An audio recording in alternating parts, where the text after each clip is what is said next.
जी बिस्मिल्लाहिर्रहमानिर्रहीम अस्सलाम वालेकुम वरहमतुल्लाहि वबरकातुहू। मेरा नाम है डॉक्टर मोहम्मद मुज़म्मिल हसन। एक नए सेशन के साथ आपकी खिदमत में हाजिर हैं। मेरे यूट्यूब चैनल पे पहले एक दफ़ा हमने इंटरव्यू किया था, बहुत सीनियर बंदे थे डॉक्टर फैयाज साहब। अब एक और मेरे साथ एक बहुत सीनियर शख्सियत मौजूद है, डॉक्टर शहराज साहब। सवाल से इनका ताल्लुक़ है और ये मेरे से माशाल्लाह 7 साल सीनियर है और डेयरी में माशाल्लाह बड़ी ग्रिप है, इनके साथ गपशप लगी है। मैंने डॉक्टर साहब से स्पेशल रिक्वेस्ट की है कि डेयरी के हवाले से एक ठीक ठाक इल्म ये रखते हैं। तो डॉक्टर साहब बहुत शुक्रिया पहले तो आपका टाइम देने का। तो डॉक्टर साहब जो हैं ये हमारी ही यूनिवर्सिटी के ग्रेजुएट है, ये हमारा फ़ख्र है। मैं भी एग्रीकल्चर यूनिवर्सिटी का ग्रेजुएट हूँ, डॉक्टर साहब भी एग्रीकल्चर यूनिवर्सिटी के ही ग्रेजुएट हैं। और डॉक्टर साहब माशाल्लाह आपने बड़ा सफ़र किया, आपने मुल्क के बाहर भी डेयरी फार्मिंग की, आपने पाकिस्तान के अंदर भी डेयरी फार्मिंग कर रहे हैं, बड़ा लंबा चौड़ा एक्सपीरियंस हो गया है। डॉक्टर साहब आज के हालात को देख के न्यू इन्वेस्टर को क्या कहते हैं कि वो डेयरी फार्मिंग में आ जाए या रुक जाए? डॉक्टर साहब थैंक यू वेरी मच आपके आने का, आपके विजिट करने का। न्यू इन्वेस्टर्स या न्यू फार्मर्स के लिए आजकल सबसे अच्छी अपॉर्चुनिटी है कि वो इन्वेस्ट करें। सही, क्योंकि डेयरी बिजनेस खैर अभी जितना ग्रो हो चुका है, इससे और ग्रो होना, इस पर डबल या ट्रिपल होना भी बाकी है। जो अभी तक मतलब आप गैप काफ़ी देखते हैं? गैप काफ़ी बहुत ज़्यादा है। अगर मैं बाहर की बात करूँ, फॉर एग्जांपल मिडिल ईस्ट की बात करूँ, तो middle east almost saturation points पे पहुंच चुके हैं। सही, अभी उधर और इन्वेस्टमेंट या ग्रोथ की रिक्वायरमेंट है नहीं। पाकिस्तान में ग्रोथ की अपॉर्चुनिटीज बहुत ज़्यादा है। तो न्यू इन्वेस्टर्स के लिए, लेकिन इन्वेस्टर्स भी ऐसे कि वो मतलब ठीक इन्वेस्टर्स हो 8, 10, 15 उनसे। अच्छा, ये भी बात आपने चलिए शुक्र कर दिया आपने। सर क्या समझते हैं कितने मिनिमम नंबर ऑफ हेड से स्टार्ट करना चाहिए सर?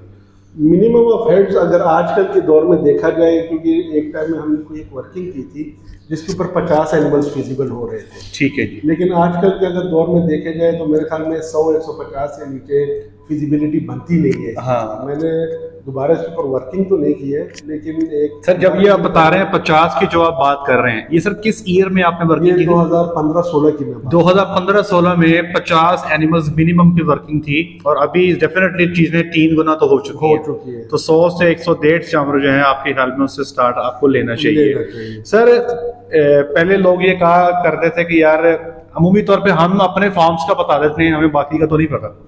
डॉक्टर साहब गर्मी के मौसम में अमूमी तौर पे ज्यादातर डेयरी फार्म ब्रेक इवन कर रहे होते हैं। सर्दी के मौसम में हम दूध से कुछ 4 पैसे बनाते थे और वो दोबारा गर्मी में इस्तेमाल हो जाते थे और नेट जो प्रॉफिट था साल का, वो दूध बेच के भी तो 2-4 पैसे जेब में आ ही जाते थे। और जो हमारे एसेट से बच्चियां जो थी, वो हमारा एसेट मौजूद रहता था। डेयरी में बड़ी ग्रोथ थी हमारी। तो आप क्या देखते हैं इस वक्त जो फीड प्राइसेस चल रही हैं, किस तरह गर्मी गुजारेंगे? मुझे तो सोच के डर लग रहा है कि जो मेरे पास सेटअप है, मुझे समझ नहीं आ रही कि मैंने गर्मी कैसे गुजारनी है, फीड कॉस्ट को देखते हुए इखराजात कैसे पूरे करने हैं। और आपके पास तो सोलर मौजूद है, हमारे पास तो सोलर भी नहीं है, तो बिजली का बिल भी देना है, तो कैसे करेंगे सर? कोई हमारी हेल्प ही करे। ऐसे ही डॉक्टर साहब, बिजली के बिल तो वाकई नाकाबिले बर्दाश्त हो गए हैं, वो चाहे सोलर हो या सोलर ना हो। अच्छा, बात तकरीबन एक ही। अच्छा, तो अगर हम फीड कॉस्ट की बात करें ना, अगर आप पिछले 2-3 साल का आप सर्वे उठा के देख लें तो फार्मर कंप्लीटली शिफ्ट हो गया था कंसंट्रेट फीड्स पे। सही है। सोयाबीन, कनोला, जो भी उसको अच्छी से अच्छी चीज मिलती थी, व्हीट ब्रांड, सोया हल्स, सारा चीज उस पर उसने शिफ्ट कर दिया था। फोकस किस चीज पे था कि नहीं, आपने एनिमल से प्रोडक्शन लेनी। ऐसे ही है। हमने फॉरेज को बिल्कुल एक साइड पे निगलेक्ट कर दिया। हमने निगलेक्ट किया हुआ था। तो बेहतर अभी के सिनारियों में सबसे बेहतर काम ये है कि आपके पास फॉरेज की क्वालिटी जितनी एक्सीलेंट हो सकती है, अल्फा है, अल्फा है हो गया, हेलेज हो गया, इवन आपका कॉर्न साइलेज हो गया।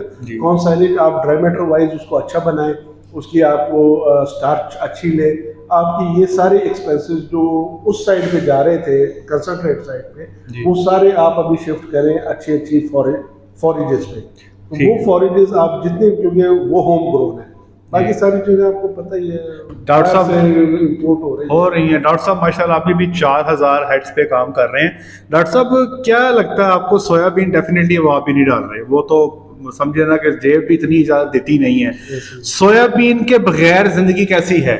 डॉक्टर साहब, सोयाबीन के बगैर जिंदगी वाकई बड़ी मुश्किल है, इसमें कोई शक नहीं है। क्योंकि आप टेक्निकल बंदे हो, आपको अच्छी तरह पता है जी। कि हमें एक रेशोज मेंटेन करनी होती है राशन में, दैट इज RDP और RUP। जी अगर आपके पास सोयाबीन नहीं है तो उन रेशोज को मेंटेन करना बड़ा ही मुश्किल है। फिर लाइसिन मिथायोनिन जो है वो आपके- बहुत कॉस्टली है। जी। राइसिन मिथायोनिन उधर इम्पोर्टेंट है या उधर अपना काम करती है जहाँ पे आपके बाकी राशन के पैरामीटर्स ठीक हो, और आपने अपने CP के साथ थोड़ा बहुत खेल के तो आप मिथायोनिन और लाइसिन ऐड करते हो, जी जी तो उसकी कॉस्ट आप उधर से कंपनसेट कर लेते हो। जी, जी। लेकिन अगर आप ये कहो कि जी मैंने खिलानी 15 CP है और बाकी मैं सारा कुछ लाइसिन मिथायोनिन से पूरा करूँ, वो नहीं हो तो वो सकता। नहीं हो सकता। वो नहीं हो सकता। वो लाइसिन मिथायोनिन डॉक्टर साहब जो प्रोटीन सोर्सेज के हालात चल रहे हैं, इतनी महंगी आइटम चल रही हैं, तो आप यूरिया का इंक्लूजन कर रहे हैं फीड में इस वक्त?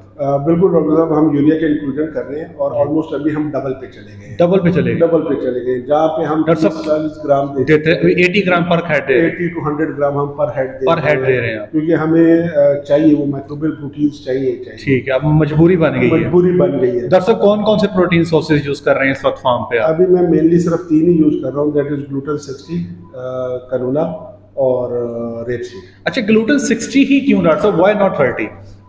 एक तो अवेलेबिलिटी नहीं बन रही है, 30 क्योंकि बना रहा सिर्फ रफान बना रहा है और अवेलेबिलिटी उसकी 1 हफ्ते है, 3 हफ्ते 3 हफ्ते नहीं है, तो वो हम स्विच ऑन एंड ऑफ तो कर नहीं तो सकते। ग्लूटेन 60 मैक्सिमम कितना फीड कर रहे हैं? अगर मैं परसेंटेज वाइज बात करूं तो मैं सिर्फ 5% तक उसको फीड अप कर रहा हूँ। ठीक है क्योंकि बाकी आपको पता है कि जब टॉक्सिन्स उसमें चले जाते हैं मिल्क में, तो वो जी। उधर से मनी ड्रेनेज शुरू होता है।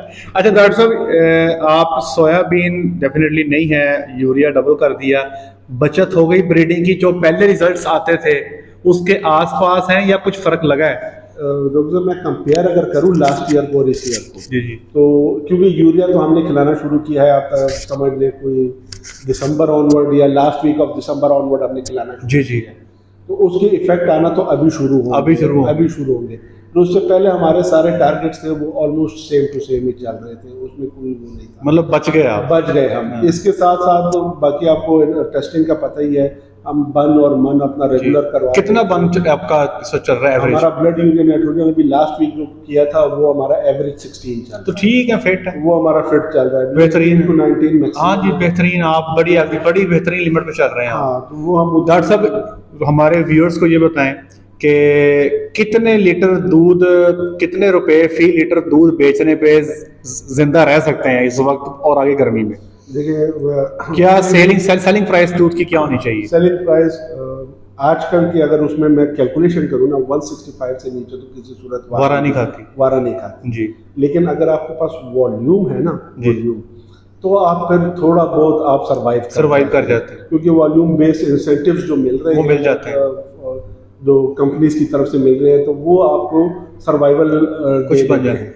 लेकिन अगर आप बेस प्राइस की वैसे ही बात करें ओवरऑल, तो 165 से मुझे नीचे मजा नहीं आया। मतलब मैं अपनी बात करूं तो मुझे मजा नहीं आता, नहीं आएगा, मतलब आप क्योंकि खुल के हम खेल नहीं सकते। आपको पता है कि डेयरीज में कितने इनपुट्स हैं, सीमन सारा बाहर से आना है जी, आपकी बाकी सारे जो इनपुट्स हैं वो आपने सारे इंपोर्ट करनी है, सब कुछ आपको सब कुछ जो है वो डॉलर रेट में मिल रहा है, और दूध आप रुपीस में बेच रहे हैं। ये जरा डॉक्टर साहब की बात गौर से सुने, 4000 हेड्स पे काम कर रहे हैं और डॉक्टर साहब बिल्कुल ठीक कह रहे हैं, गर्मी में सर्वाइवल 165 रुपए नीचे से अगर कम दूध बेचेंगे तो जेब से पैसे डालने पड़ेंगे, इस पे जितना काम कर लेंगे उतना ही फायदा होगा। 166 रुपए बेच लेंगे तो प्रॉफिट ले लेंगे गर्मी में भी, वरना फिर जेब से पैसे डालने पड़ेंगे जो मुश्किल का बायस बनेगा।